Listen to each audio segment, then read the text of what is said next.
రాష్ట్ర వ్యాప్తంగా కురుస్తున్న అకాల వర్షాలు రైతులకు తీవ్ర నష్టాన్ని కలిగిస్తున్నాయి. సిద్దిపేట జిల్లా హుస్నాబాద్లో ఈరోజు సాయంత్రం అకస్మాత్తుగా ఈదురు గాలులు ఉరుములు మెరుపులతో మోస్తరు వర్షం కురిసింది. వర్షం దాటికి మార్కెట్ యార్డ్లో రైతులు ఆరబోసిన వరి ధాన్యం కొట్టుకుపోయింది. వరద నీటిలో కొట్టుకుపోతున్న ధాన్యాన్ని చూస్తూ రైతులు ఆందోళన వ్యక్తం చేశారు. ఇప్పటికే తెచ్చి 4 రోజులు గడిచిందని, మరో 4 రోజులు ఆరబెట్టి ధాన్యాన్ని అమ్ముకోవాల్సిన పరిస్థితి ఏర్పడిందన్నారు. ప్రభుత్వం తడచిన ధాన్యాన్ని కొనుగోలు చేయాలని కోరారు.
ఇది 30 గుంటలు 30 గుంటలు పెట్టాము. 30 అది అయింది మొత్తం నానే అక్కడ అక్కడ.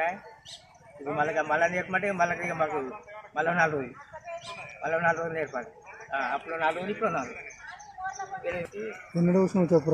4 రోజులు మేము వచ్చి నేచర్ వచ్చింది.